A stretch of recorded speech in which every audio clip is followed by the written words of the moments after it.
നമ്മൾ റിസർച്ച് ആപ്റ്റിറ്റ്യൂഡിൻ്റെ വീഡിയോസാണ് ചെയ്തുകൊണ്ടിരിക്കുന്നത്. അതിൽ അടുത്ത വീഡിയോ ആണ് ഇന്ന് വന്നിട്ടുള്ളത്. Thesis writing characteristics and format എന്ന സെക്ഷനിലത്തെ നോട്ട്സും അതോടൊപ്പം തന്നെ മുൻ വർഷങ്ങളിൽ ചോദിച്ച് കണ്ടിട്ടുള്ള 15ഓളം ചോദ്യങ്ങളുമാണ് ഈ ഒരു വീഡിയോയിൽ ഉൾപ്പെടുത്തിയിട്ടുള്ളത് കേട്ടോ. അപ്പോൾ ഉപകാരപ്പെട്ടു എന്ന് തോന്നിയാലൊന്ന് വീഡിയോ ഒന്ന് ലൈക്കൊക്കെ ചെയ്യുക, കമൻറ്റ് ഇട്ടോളൂ. അപ്പോൾ നമുക്ക് ഫോർമാറ്റ് ഓഫ് തീസിസ് നമുക്കൊന്ന് നോക്കാം. ഇപ്പോൾ അതിൽ 3 സ്റ്റേജസ് പോലെയാണ്. ഇപ്പോൾ ഫസ്റ്റ് നമ്മൾ പ്രിലിമിനറി പേജസ് ആയിട്ട് ഇൻക്ലൂഡ് ചെയ്യും. അതിലാണ് നമ്മുടെ ടൈറ്റിൽ പേജ് വരുന്നത്. ടൈറ്റിൽ പേജ് അതായത് നമ്മുടെ തീസിസിൻ്റെ title, name of the researcher, degree, subject, institution, year, ആ കാര്യങ്ങളൊക്കെയാണ് ടൈറ്റിൽ പേജിൽ ഉണ്ടാവുന്നത്. Then declaration or certificate, then acknowledgement വെക്കും, താങ്ക്സ് ടു ഗൈഡ് ഇൻസ്റ്റിറ്റ്യൂഷൻ, അങ്ങനെയൊക്കെ വന്നിട്ട് പിന്നെ അബ്സ്ട്രാക്റ്റ് അതിൻ്റെ ഒരു ബ്രീഫ് സമ്മറി പോലെ കൊടുക്കും. പിന്നെ പ്രോബ്ലം, മെത്തേഡ്സ്, ഫൈൻഡിങ്സ്, കൺക്ലൂഷൻ, ഈ ഒക്കെ കാര്യങ്ങൾ അബ്സ്ട്രാക്റ്റിൽ ഉൾപ്പെടുത്തും. പിന്നെ ടേബിൾ ഓഫ് കണ്ടൻറ്റ് എന്തൊക്കെയാണ് ഉൾപ്പെടുത്തുന്നത്, പിന്നെ list of tables, figures and abbreviations, ഇത്തരം കാര്യങ്ങളൊക്കെ ആയിട്ട് നമ്മൾ ആ ഒരു എഴുതുന്ന തീസിസിൽ ഉപയോഗിക്കുന്ന ഫിഗേഴ്സൊക്കെ ഉണ്ടല്ലോ, ആ കാര്യങ്ങളൊക്കെ എടുത്തിട്ട് ആ ഒരു ഫസ്റ്റ് പ്രിലിമിനറി പേജസിലായിട്ട് നമ്മൾ അതൊക്കെ ഒന്ന് ഉൾക്കൊള്ളിക്കും. പിന്നെ വരുന്നത് മെയിൻ ബോഡി ഓഫ് തീസിസ്. ഇപ്പം നമ്മൾ അടുത്തതിൽ നമ്മൾ ചെയ്യുന്നതാണ് ഇൻട്രൊഡക്ഷൻ, അല്ലേ? Chapter 1 introduction. അതായത് നമ്മൾ എന്താണോ സ്റ്റഡി ചെയ്യുന്നത് അതിൻ്റെ background and statement of the problem, objectives, questions, significance of the study, scope and limitation, ഇത്തരം കാര്യങ്ങൾ നമ്മൾ ചാപ്റ്റർ 1 ഉൾക്കൊള്ളിക്കും. ചാപ്റ്റർ 2 എന്ന് പറഞ്ഞിട്ട് എന്താണ്, റിവ്യൂ ഓഫ് റിലേറ്റഡ് ലിറ്ററേച്ചർ, അതായത് review of previous studies, theoretical framework, research gap identification, ഇത്തരം കാര്യങ്ങൾ. പിന്നെ അടുത്ത ചാപ്റ്ററിലായിട്ട് വരുന്നതാണ് റിസർച്ച് മെത്തഡോളജി. അപ്പോൾ നെയിംസ് ഒക്കെ ഒന്ന് നോക്കി വെക്കാം. ഫസ്റ്റ് നമ്മൾ എന്താണ് പറഞ്ഞത്? ഫസ്റ്റ് നമ്മൾ പറഞ്ഞത് introduction, second review of related literature, third വരുന്നതാണ് റിസർച്ച് മെത്തഡോളജി. ഈ റിസർച്ച് മെത്തഡോളജിയിലാണ് റിസർച്ച് ഡിസൈൻ വരുന്നത്. അതുപോലെ sampling techniques, tools, data collection, statistical techniques, ഈ കാര്യങ്ങളൊക്കെ റിസർച്ച് മെത്തഡോളജിയിലാണ് വരുന്നത്. അതിനുശേഷം ചാപ്റ്റർ 4 എന്താണ് ചെയ്യുന്നത്? Analysis and interpretation of data. നമുക്ക് കിട്ടിയ കാര്യങ്ങളൊക്കെ അനലൈസ് ചെയ്യുന്നു. എന്നിട്ട് presentation of data, statistical analysis, interpretation of result, ഇത്തരം കാര്യങ്ങളാണ് ചാപ്റ്റർ 4 ഉൾക്കൊള്ളിക്കുന്നത്. ആൻഡ് ചാപ്റ്റർ 5 എന്താണ്? ഫൈൻഡിങ്സ്, കൺക്ലൂഷൻ, സജഷൻ, ഇത്തരം കാര്യങ്ങളാണ് ചാപ്റ്റർ 5 നമ്മൾ ഇൻക്ലൂഡ് ചെയ്യുന്നത്. അങ്ങനെ നമ്മൾ അവസാനിപ്പിക്കുകയാണ്. ഇപ്പോൾ ലാസ്റ്റാണ് നമ്മൾ റെഫറൻസ് വെക്കുന്നത്. പിന്നെ എക്സ്ട്രാ കാര്യങ്ങളുണ്ടല്ലോ, നമ്മളിപ്പോൾ അതിൽ യൂസ് ചെയ്തിട്ടുള്ള ടൂൾസ്, ഇപ്പോൾ നമ്മൾ വലിയൊരു ക്വസ്റ്റ്യനെയർ നടത്തിയിട്ടുണ്ടാവും. അപ്പോൾ ആ ക്വസ്റ്റ്യനെയർ എന്താണ്, അതൊക്കെ നമ്മൾ എന്ത് ചെയ്യുന്നു? ഏറ്റവും ലാസ്റ്റ് കൊണ്ടുപോയിട്ട് വെക്കുന്നു. അപ്പൻഡിക്സിൽ നമുക്ക് സപ്ലിമെൻ്ററി ഡീറ്റെയിൽസ് ഒക്കെ അപ്പൻഡിക്സിൽ. ഇൻഡെക്സ് എന്ന് വെച്ചാൽ നമ്മൾ യൂസ് ചെയ്തിട്ടുള്ള വേർഡ്സ്, അങ്ങനത്തെ കുറച്ച് കാര്യങ്ങളൊക്കെ. അപ്പോൾ അത് ആൽഫബറ്റിക് ഓർഡറിൽ നമ്മളിങ്ങനെ എഴുതും. ആൻഡ് ദെൻ അതിന് കറസ്പോണ്ടിങ് ചെയ്ത് പേജിലാണ് വരുന്നത് ആ നമ്പേഴ്സൊക്കെ നമ്മളതൊക്കെ ഇടും. അപ്പോൾ ഇത് മിക്കയിടത്തും ഇത് ഓപ്ഷണലാണ്, ഇൻഡെക്സ് ഒക്കെ. ഓക്കെ, ഏറ്റവും ലാസ്റ്റ് പേജിലായിട്ട് ചെയ്ത് വെക്കും. ഓക്കെ, അപ്പോൾ ഇത്രയും കാര്യങ്ങളാണ്. അപ്പോൾ നമ്മൾ പറഞ്ഞതൊക്കെ ഓർമ്മയുണ്ടല്ലോ. ഇപ്പോൾ പ്രിലിമിനറി പേജസ്, അതിൽ നമ്മൾ title page, declaration, acknowledgement, abstract, table of content വെക്കുന്നു. മെയിൻ ബോഡിയിൽ introduction, review of related literature, research methodology, analysis and interpretation of data, findings, conclusion and suggestion, and last reference, appendix, index. അപ്പോൾ ഇത്തരം കാര്യങ്ങളൊക്കെയാണല്ലോ. അപ്പോൾ ഇതൊക്കെയാണ് അതിൻ്റെ format എന്ന് പറയുന്നത്. അപ്പോൾ ഇതിൽ ഇമ്പോർട്ടൻ്റ് ആയിട്ടുള്ളൊരു കാര്യമുണ്ട്, റെഫറൻസ് ആൻഡ് സിറ്റേഷൻ. ഇത് എക്സാംസിന് കാണുന്നുണ്ട് കേട്ടോ. അപ്പോൾ എന്താണ് റെഫറൻസും എന്താണ് സിറ്റേഷനും എന്ന് നമുക്കൊന്ന് നോക്കാം. അപ്പോൾ സൈറ്റേഷൻസ് എന്ന് പറഞ്ഞാൽ നമ്മളിപ്പോൾ നമ്മുടെ ആ ഒരു തീസിസിൻ്റെ ഉള്ളിലായിട്ട് തന്നെ ഓരോ ടെക്സ്റ്റിൻ്റെ ഉള്ളിലായിട്ടുള്ള അതിൻ്റെ സോഴ്സ് നമ്മൾ അവിടെ ഒന്ന് സൈറ്റ് ചെയ്ത് വെക്കും. വേർഡ്, ഡാറ്റ ഓർ ഫിഗർ, അത് അത് അതിൻ്റെ അടുത്ത് തന്നെ ആയിട്ട് നമ്മൾ എന്ത് ചെയ്ത് വെക്കുന്നു, അത് എവിടെ നിന്നാണ്, സോഴ്സ് ഏതാണ്, അത് അതിൻ്റെ ഒപ്പം തന്നെ അങ്ങോട്ട് എഴുതി വെക്കും. അപ്പോൾ നമുക്ക് മനസ്സിലാക്കാൻ പറ്റും where the information came from. Okay, meaning reference എന്ന് പറഞ്ഞാൽ it's a complete bibliographical detail ആണ്. Cited source listed at the end of the thesis paper or article. അത് എൻഡിൽ ഏറ്റവും ലാസ്റ്റാണ് നമ്മൾ ആ റെഫറൻസ് എന്ന് പറഞ്ഞിട്ട് കാര്യങ്ങളൊക്കെ എഴുതുക. പക്ഷേ സൈറ്റേഷൻ എന്ന് പറഞ്ഞാൽ അതിപ്പോൾ നമ്മൾ എഴുതുന്നതിൻ്റെ ഇടയിലായിട്ടുള്ള ideas or words or data, അപ്പോൾ അത് എവിടെ നിന്നാണ് നമുക്ക് കിട്ടിയത് അത് ആ ടെക്സ്റ്റിനുള്ളിൽ തന്നെ നമ്മളത് സൈറ്റ് ചെയ്ത് കൊടുക്കുകയാണ് ചെയ്യുന്നത്. അപ്പോൾ സൈറ്റേഷൻ ടെക്സ്റ്റിൽ വരുന്നു, റെഫറൻസ് ഏറ്റവും ലാസ്റ്റാണ് വരുന്നത്. ഓക്കെ, അപ്പോൾ ആ കാര്യങ്ങളാണ് ഇവിടെ ഒന്ന് എഴുതി വെച്ചിട്ടുള്ളത്. അപ്പോൾ എക്സാമ്പിൾ കണ്ടോ, അപ്പോൾ ബ്രാക്കറ്റിലായിട്ട് എങ്ങനെയാണ് ആ ഓതർ ആൻഡ് ഇയർ ഇതേപോലെ നമ്മൾ കോട്ട് ചെയ്ത് കൊടുക്കുന്നു. റെഫറൻസിലാണെന്നുണ്ടെങ്കിൽ പേര്, ഇയർ, എവിടെ നിന്നാണ് കിട്ടിയത്, പബ്ലിഷർ, അപ്പം അത്തരം കാര്യങ്ങൾ റെഫറൻസിൽ. അപ്പം ഇങ്ങനെയൊക്കെ എഴുതുന്നതിന് ചില സ്റ്റൈലുകളുണ്ട്. APA സ്റ്റൈൽ, അതുപോലെ തന്നെ ചിക്കാഗോ സ്റ്റൈൽ, ബേസിക് റൂൾ അല്ല MLA സ്റ്റൈൽ, ഇങ്ങനെയൊക്കെ പറഞ്ഞിട്ടുണ്ട്. ഞാനിതിൽ 2 മാത്രമേ എടുത്തിട്ടുള്ളൂ. കാരണം ക്വസ്റ്റ്യൻ പേപ്പറിൽ ഞാൻ ആ 2 കണ്ടിട്ടുള്ളൂ. ഇപ്പോൾ ചിക്കാഗോ വരുന്നുണ്ടെങ്കിൽ അടുത്ത വീഡിയോയിലൊക്കെ ആയിട്ട് അതൊക്കെ ചെയ്യാം കേട്ടോ.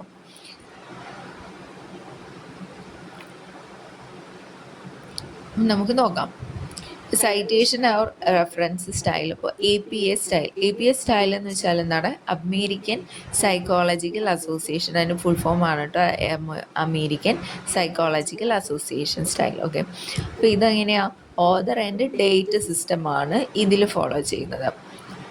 അതായത് നേരത്തെ പറഞ്ഞില്ലേ, പേരെഴുതും, ഓതറിൻ്റെ പേരെഴുതും, ദെൻ ആ ഒരു ഇയർ. അപ്പോൾ ഇങ്ങനെയാണ് വരിക. ഇപ്പോൾ 2 ഓതർ ഉണ്ടെങ്കിൽ ആ 2 ഓതറിൻ്റെ പേര്, ആ ഒരു ഇയർ. റെഫറൻസിലാണെങ്കിൽ എങ്ങനെയാ, ഓതറിൻ്റെ പേര്, ഇപ്പോൾ ലാസ്റ്റ് നെയിമാണ് ഫസ്റ്റ് വെക്കുക, ഇനീഷ്യൽസ് പിന്നീട് വെക്കുന്നത്. ഓക്കെ, ബ്രാക്കറ്റിൽ ആ ഇയർ. അപ്പോൾ ഈ കുത്തും കോമ ഒക്കെ ഒന്ന് ശ്രദ്ധിച്ചോളൂ കേട്ടോ. ഓതർ കഴിഞ്ഞിട്ട് കോമ, ദെൻ ആ ഒരു ഫസ്റ്റ് നെയിം എന്താണ്, ഇനീഷ്യൽ, ബ്രാക്കറ്റിൽ ഇയർ, എന്നിട്ട് dot, title of the book, dot publisher. പിന്നെ ടൈറ്റിൽ ഓഫ് ദ ബുക്ക് വലുതാണെങ്കിൽ നമ്മൾ എന്നിട്ട് ഇറ്റാലിയൻ രീതിയിലാണ് എഴുതുന്നത്, ഇറ്റാലിക്കാണ് യൂസ് ചെയ്യുന്നത്. ഓക്കെ, ഇപ്പോൾ നോക്കിയേ, കോത്താരി, അതിൻ്റെ ഇനീഷ്യലാണ് CR. അപ്പോൾ CR ലാസ്റ്റ് വെക്കുന്നു, ബ്രാക്കറ്റിൽ ഇയർ, പിന്നെ ആ ഒരു book and publisher new age international. പിന്നെ ജേർണൽ ആർട്ടിക്കിൾ ആണെന്നുണ്ടെങ്കിലോ, അതായത് പേര്, ബ്രാക്കറ്റിൽ, പിന്നെ ആ ഒരു ആർട്ടിക്കിളിൻ്റെ പേര്, അത് പബ്ലിഷ് ചെയ്ത ജേർണലിൻ്റെ നെയിം, പിന്നെ ആ വോളിയം ഇഷ്യൂ, ദെൻ പേജസ്. നമുക്ക് ആ പേജസൊക്കെ വേണമല്ലോ ജേർണലാണെന്നുണ്ടെങ്കിൽ. അപ്പം അങ്ങനെ കാര്യങ്ങൾ ഒക്കെ ആണല്ലോ. അപ്പം അതിന് കുറച്ച് റൂൾസ് ഉണ്ട്, ഇതൊക്കെ ഒന്ന് പഠിച്ചു വെക്കുക, കാരണം റൂൾസൊക്കെ ചോദിച്ച് കാണുന്നുണ്ട് കേട്ടോ. Follows the author date system. നേരത്തെ പറഞ്ഞ പോലെ തന്നെ ബേസിക് റൂൾ എന്ന് പറയുന്നത് ഓതർ ഡേറ്റ് സിസ്റ്റം ഫോളോ ചെയ്യുക. നേരത്തെ പറഞ്ഞ പോലെ തന്നെ ആദ്യം authors, surname, then and year, അത് സൈറ്റേഷനിൽ. റെഫറൻസ് ലിസ്റ്റ് ടൈറ്റിൽ എങ്ങനെയാണ് റെഫറൻസസ്, പിന്നെ അത് ആൽഫബറ്റിക് ഓർഡറിലായിരിക്കണം നമ്മൾ റെഫറൻസ് അറേഞ്ച് ചെയ്യേണ്ടത്. പിന്നെ authors name is inverted in references, അതായത് സാർ നെയിമാണ് നമ്മൾ ഫസ്റ്റ് വെക്കുന്നത്, ദെൻ അതിൻ്റെ ഇനീഷ്യൽസ്. ഓക്കെ,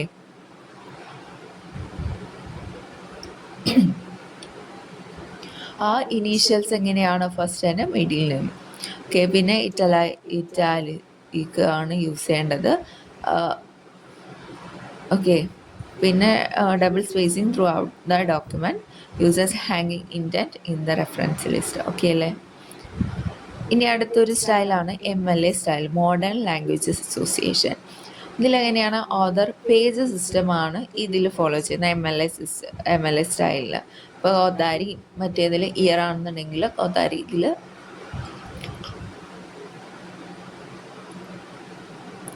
പേജ് നമ്പർ ആണ്. പിന്നെ ബുക്ക് റെഫറൻസ് ആണെങ്കിലോ author, title of the book, publisher, year, ഈ ഒരു ഫോമിലാണ്. അതായത് ഇതിലിപ്പോൾ ലാസ്റ്റ് കൊണ്ടുപോയിട്ടാണ് ഇയർ വെച്ചിട്ടുള്ളത്. ഓക്കെ, ഈ കാര്യങ്ങളൊക്കെ ഒന്ന് നോക്കാം. അപ്പം അതിൻ്റെ റൂൾസും കൂടി ഒന്ന് നോക്കിയിട്ട് പോകാം. ഓതർ പേജ് നമ്പർ സിസ്റ്റമാണ് ഉള്ളത്. Author surname and page number ആണ് ഇതിൽ യൂസ് ചെയ്യുന്നത്. Author surname and page number ആണ് ഇവിടെ യൂസ് ചെയ്യുന്നത്. പിന്നെ റെഫറൻസ് ലിസ്റ്റിൻ്റെ ടൈറ്റിൽ, വർക്ക് സൈറ്റ് ഇങ്ങനെയാണ് കൊടുക്കുക. ഹെൻറീസും നേരത്തെ പറഞ്ഞ പോലെ തന്നെ ആൽഫബറ്റിക് ഓർഡറിലാണ് കൊടുക്കുന്നത്. ഓതേഴ്സ് നെയിമും അത് ഇൻവേർട്ടഡ് ആണ്. Okay, titles of the book and journals ഒക്കെ എന്താണ് italicised. Okay, users double spacing, year is not used in text citation. അപ്പോൾ ഇയർ അതിൽ മെൻഷൻ ചെയ്യുന്നില്ല. ഇത്രയും കാര്യങ്ങൾ ഓക്കെയാണെന്ന് വിചാരിക്കുന്നു. ഇപ്പോൾ ഇതിൽ ക്യാരക്ടറിസ്റ്റിക്സും കൂടി ജസ്റ്റ് ഒന്ന് ഓടിച്ച് വായിച്ച് പോകാം. ഇത് നമുക്ക് കിട്ടുന്നതാണല്ലോ, നമുക്ക് അറിയാവുന്ന കാര്യങ്ങളാണ്. നമ്മൾ ന്യൂ ഐഡിയാസ് ആയിരിക്കണം. ഓൾറെഡി ഒരാൾ ചെയ്തു വെച്ചിട്ടുള്ള കാര്യങ്ങൾ കോപ്പി അടിച്ച് ചെയ്യാതിരിക്കുക. പിന്നെ നമ്മൾ clearly stated and well defined problem ആയിരിക്കണം. പിന്നെ ചാപ്റ്റേഴ്സൊക്കെ നല്ല രീതിക്ക് ലോജിക്കൽ ആൻഡ് സീക്വൻഷ്യൽ ഓർഡറിൽ നമ്മൾ അത് അറേഞ്ച് ചെയ്തിരിക്കണം. പിന്നെ സയൻറ്റിഫിക് റിസർച്ച് മെത്തഡോളജിയാണ് ഫോളോ ചെയ്യേണ്ടത്. പിന്നെ ക്ലാരിറ്റി ഉണ്ടായിരിക്കണം അല്ലേ. അതുപോലെ പേഴ്സണൽ ബയസ് ഫ്രീ ആയിരിക്കണം. ക്രിട്ടിക്കൽ അനാലിസിസ്, ക്രിട്ടിക്കൽ എക്സാമിൻഡ്, പിന്നെ ഡാറ്റ കളക്ഷനും എല്ലാതും അക്യുറേറ്റ് ആയിരിക്കണം. വാലിഡിറ്റി, റിലയബിലിറ്റി ഇതൊക്കെ നമ്മൾ നോക്കിയിട്ടുള്ളതാണ്. പിന്നെ പ്ലാഗാരിസം പാടില്ല, ഫ്രീ ഫ്രം പ്ലാഗാരിസം. പിന്നെ ഈ പ്രിസ്ക്രൈബ്ഡ് ഫോർമാറ്റ് നമ്മൾ ഫോളോ ചെയ്യുക. ഓക്കെ, ഇത്തരം കാര്യങ്ങളൊക്കെ. പിന്നെ കൺക്ലൂഷൻസൊക്കെ logically derived from the findings. പിന്നെ കാര്യങ്ങളൊക്കെ നല്ല രീതിക്ക് റെഫറൻസും സൈറ്റേഷനും ഒക്കെ കറക്റ്റായിട്ട് യൂസ് ചെയ്യുക. പിന്നെ ബിബ്ലിയോഗ്രഫിയും ഒക്കെ സ്റ്റാൻഡേർഡ് സ്റ്റൈൽ തന്നെ ഫോളോ ചെയ്യണം. പിന്നെ നീറ്റ് റെപ്രസെൻറ്റേഷനൊക്കെ ആയിരിക്കണം. മാർജിൻസും സ്പേസിങ്ങും ഒക്കെ എല്ലാതും പ്രോപ്പറായിരിക്കണം. ഇത്രയും കാര്യങ്ങളൊക്കെയാണ് ഒരു ഗുഡ് തീസിസിൻ്റെ ക്യാരക്ടറിസ്റ്റിക്സ് ആയിട്ട് വരുന്നത്. അപ്പോൾ ഇത്രയും കാര്യങ്ങളേ ഉള്ളൂ. കൂടുതൽ നോട്ട്സൊന്നും ഇൻക്ലൂഡ് ചെയ്തിട്ടില്ല. നമുക്ക് നേരെ പ്രീവിയസ് ഇയർ ക്വസ്റ്റ്യൻസിലേക്ക് പോവാം. അപ്പോൾ ഇത്രയും പഠിച്ച കാര്യങ്ങളൊക്കെ ഉപകാരപ്പെട്ടോ എന്ന് നമുക്ക് അതിലൂടെ അറിയാൻ പറ്റും. അപ്പോൾ ഫസ്റ്റ് ക്വസ്റ്റ്യൻ ഇതാണ്: which of the following need not be included in the methodology chapter of the thesis. കണ്ടോ, അപ്പോൾ ആ ചാപ്റ്റർ വെച്ചിട്ടാണ് ഇവിടെ ചോദിക്കുന്നത്. അപ്പോൾ മെത്തഡോളജി ചാപ്റ്റർ ഫസ്റ്റ് നമ്മൾ പറഞ്ഞു, ടൈറ്റിലും കാര്യങ്ങളൊക്കെ പ്രിലിമിനറി പേജ്, പിന്നെ സെക്കൻഡ് ഓരോ ചാപ്റ്റേഴ്സ് ആയിട്ടുള്ളതിൽ. അപ്പോൾ അതിൽ തേർഡിലാണ് നമ്മൾ മെത്തഡോളജി ചാപ്റ്റർ എന്നൊക്കെ പറഞ്ഞ് വായിച്ചിരുന്നു. അപ്പോൾ അതിൽ പെടാത്തത് ഏതാണ് എന്നാണ് ചോദ്യം. Procedure adopted for the study, sample taken for the study, tools and techniques used for the study. Okay, അപ്പോൾ ഇത് 3 ഇതിൽ വരുന്നുണ്ട്. ഇപ്പോൾ വരാത്തത് നോക്കാം. Related literature of the study ഇത് വരില്ല. അത് അതിൻ്റെ മുന്നത്തെ റിവ്യൂ റിലേറ്റഡ് ലിറ്ററേച്ചർ എന്ന് പറഞ്ഞ ചാപ്റ്ററിലാണ് ഈ ഒരു സെക്ഷൻ ഇൻക്ലൂഡ് ചെയ്തിട്ടുള്ളത്. അപ്പോൾ ഫസ്റ്റ് ക്വസ്റ്റ്യൻ. ഇനി സെക്കൻഡ് ക്വസ്റ്റ്യൻ വരുന്നത്: in finalising a thesis writing format, which of the following would form part of supplementary pages. Supplementary പേജസിൽ വരുന്നത് ഏതാണ് എന്നാണ് ഇതിൽ ചോദ്യം. അപ്പോൾ ഇതിൽ ഏതാണ് വരുന്നത്? Bibliography and appendices. ഇതൊക്കെ അല്ല ലാസ്റ്റ് കൊണ്ടുപോയി വെക്കുന്നത്. ഓക്കെ, പിന്നെ എന്താണ് വരുന്നത്? Dash type of research misconduct involves making up or falsifying data. ഇതെന്താണ് ഫോൾസിഫൈ ചെയ്യുന്നത്? ഇതിൻ്റെ ആൻസർ ഏതാണ് വരുന്നത്?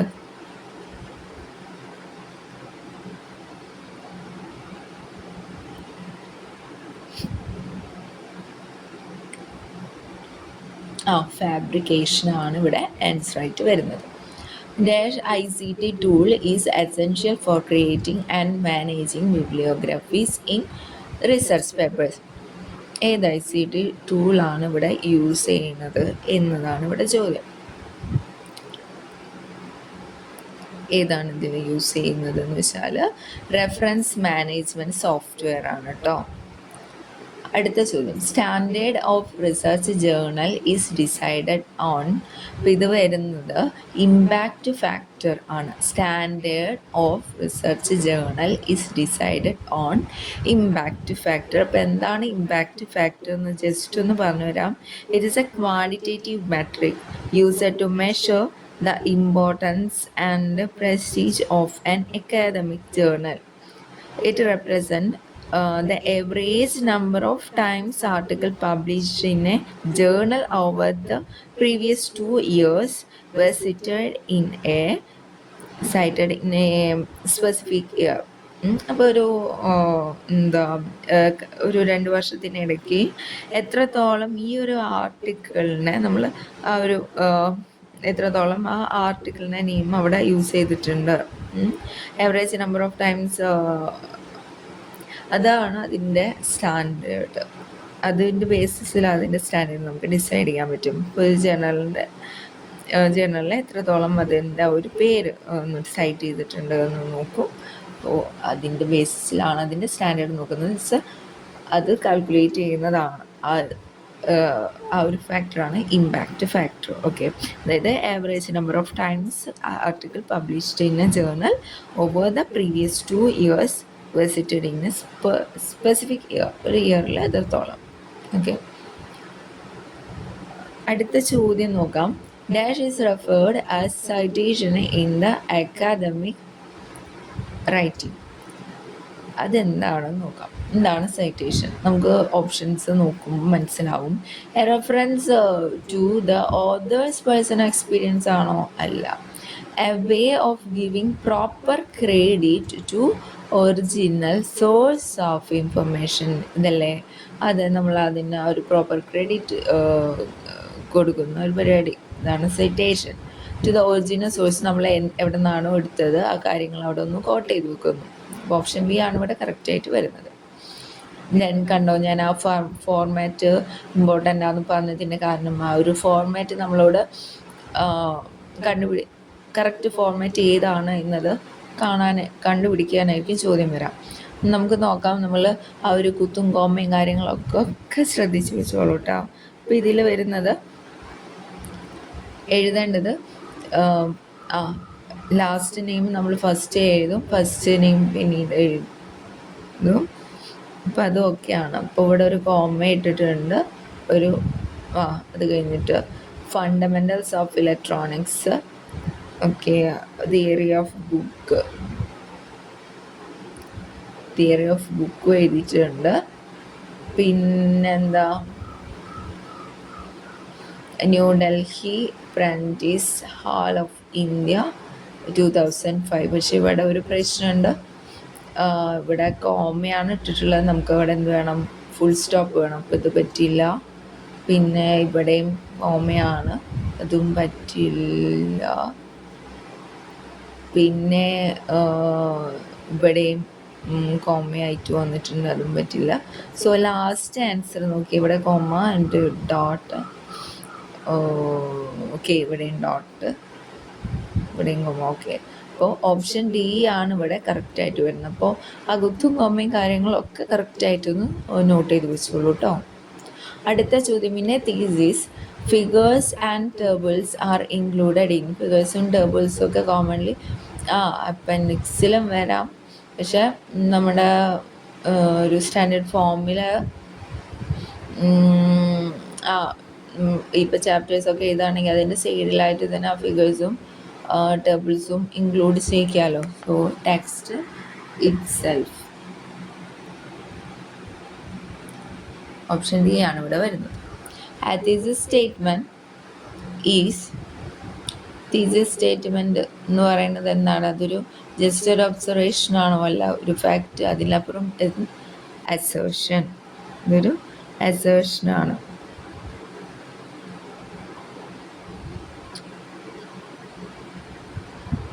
Or not just a fact or observation, it's a claim or assertion that the writer intends to prove throughout the paper. Okay. In finalizing a thesis writing format, which of the following would form part of supplementary pages? ഇതിൻ്റെ answer എന്താണ് വരുന്നത്? ഒരു thesis writing format finalise ചെയ്യുമ്പോൾ which of the following would form part of supplementary pages? ഇതിൽ ഏതാണ് വരുന്നത് answer? Bibliography and appendices. Which of the following are the best rules of APS style of referencing format? ഇപ്പോൾ basic rules ചോദിച്ചത് കണ്ടോ? അപ്പോൾ ഇത് നോക്കാം. Italicises titles of shorter work such as journal, article or essay. Invert author's name, ഇതൊക്കെയാണ്. Italicises titles of longer work such as ബുക്സും ജേർണൽസും നമ്മൾ ഇറ്റാലിസിസ് ചെയ്യും. Alphabetically index reference list alphabetically ആണ് ഓർഡർ ചെയ്യേണ്ടത്. ഷോർട്ടർ വർക്ക്, അതായത് ജേർണൽ ആർട്ടിക്കിൾസ്, ഇതൊക്കെ essays, ഇതൊക്കെ നമ്മൾ ഇറ്റാലിസിസ് ചെയ്യേണ്ട കാര്യമുണ്ടോ? ഇല്ല, ഇതില്ല കേട്ടോ. അപ്പോൾ നമുക്കിവിടെ ഓപ്ഷൻസ് വരുന്നത് ബി, സി, ഡി ആണ്. A well-written dash attracts potential readers and facilitates the cataloging of a research report in an electronic database. അപ്പോൾ ഇതിൽ എന്താ വെൽ റിട്ടേൺ എന്ത് സംഭവം? ടൈറ്റിലാണ് അല്ലേ? ടൈറ്റിൽ അതാണ് കൂടുതൽ റീഡേഴ്സിനെ അട്രാക്റ്റ് ചെയ്യുന്നത്. അടുത്ത ചോദ്യം, ഇതിലേതാണ് according to American psychological association APA format? അപ്പോൾ APA ഫോർമാറ്റിൽ നമ്മുടെ ഓതറിൻ്റെ name, initial followed by comma and to then ബ്രാക്കറ്റിൽ വേണം ഇയർ ഡോട്ട്, ഇനി ഇറ്റാലിക്സിൽ ബുക്കിൻ്റെ name and dot then publisher. അപ്പോൾ ഇങ്ങനെയാണ് ഇതിൻ്റെ ഒരു ഫോർമാറ്റ് വരുന്നത്. അപ്പോൾ ഇത് വെച്ച് നോക്കുമ്പോൾ നമുക്ക് താഴെ കൊടുത്തിട്ടുള്ളതിൽ നിന്ന് ഓപ്ഷൻ എ നോക്കാം. ഓക്കെ, ഓതറിൻ്റെ നെയിം കറക്റ്റായി വന്നിട്ടുണ്ട്. ദെൻ ഫോളോഡ് ബൈ കൊമ്മ, എന്ത് വന്നു, ഒരു ഇനീഷ്യൽ ഡോട്ട്, ബ്രാക്കറ്റിൽ ഇയർ, പിന്നെ അവിടെ വന്നിട്ടുണ്ട് എൻ്റെ ബുക്കിൻ്റെ നെയിം ഡോട്ട്, പിന്നെ പബ്ലിഷർ. അപ്പോൾ നോക്കിയാൽ ഓപ്ഷൻ എ ഇവിടെ കറക്റ്റായിട്ട് വരില്ലേ? കറക്റ്റായിട്ട് വരും. എന്തുകൊണ്ട്? ഓപ്ഷൻ ബി നോക്കിയാൽ ഓപ്ഷൻ ബിയിൽ ഇവിടെ ബ്രാക്കറ്റ് ഇല്ല. അപ്പം നമുക്കതവിടെ ക്യാൻസൽ ചെയ്ത് കളയാം. ഓപ്ഷൻ സി ആണെങ്കിലോ അവിടെ ബ്രാക്കറ്റ് ഇല്ല. ഓക്കെ, അപ്പോൾ അതും പോയി. പിന്നെ നോക്കി ഇവിടെ ഒരു ഡോട്ടാണിട്ടുള്ളത്, നമുക്ക് അവിടെ കോമയായിരുന്നു വേണ്ടിയിരുന്നത്, പിന്നെ ഇവിടെ ഒരു ഡോട്ടാണ് വേണ്ടത്. പിന്നെ ഓപ്ഷൻ ഡിയിലാണെങ്കിൽ ഇതാ ഇവിടെ ഒരു കോമയാണ്, ഇൻവെർട്ടഡ് കോമയാണ് വന്നത്, അത് നമുക്ക് അവിടെ ആവശ്യമില്ല. അപ്പോൾ ഓപ്ഷൻ എ ആണ് ഇവിടെ കറക്റ്റായിട്ട് വരുന്നത്. Last, a good thesis writing should involve reduction of punctuation and grammatical error to minimum. Okay, ഇതും കറക്റ്റായിട്ട് വരുന്നുണ്ട്. കെയർഫുൾ ചെക്കിംഗ് ഓഫ് റെഫറൻസ് ഓക്കെയാണ്. Consistency in the way the thesis is written, അതും ഓക്കെയാണ്. A clear and well written abstract ഓക്കെയാണ്. അങ്ങനെയെങ്കിൽ എല്ലാ ഓപ്ഷൻസും കറക്റ്റാണല്ലേ. അപ്പോൾ A, B, C and D. അപ്പോൾ ഇത്രയും ചോദ്യങ്ങളാണ് നമ്മുടെ ഈ ഒരു വീഡിയോയിൽ ഉൾപ്പെടുത്തിയിട്ടുള്ളത്. അപ്പോൾ അത്യാവശ്യം നോട്ട്സും അതോടൊപ്പം തന്നെ മുൻ വർഷങ്ങളിൽ ചോദിച്ച് കണ്ടിട്ടുള്ള ചോദ്യങ്ങളും ഒക്കെ ഉൾപ്പെടുത്തിയിട്ടുണ്ട്. പിന്നെ അടുത്ത ഒരു ടോപ്പിക്കുമായിട്ട് അടുത്ത വീഡിയോയിൽ കാണാം. അപ്പോൾ വീഡിയോ യൂസ്ഫുൾ ആയെങ്കിൽ ഒന്ന് ലൈക്ക് ചെയ്യുക, ഒന്ന് ഷെയർ ചെയ്യുക, പിന്നെ കമൻറ്റും ചെയ്തോളൂ കേട്ടോ. അപ്പോൾ ഓക്കെ, അപ്പോൾ താങ്ക് യു.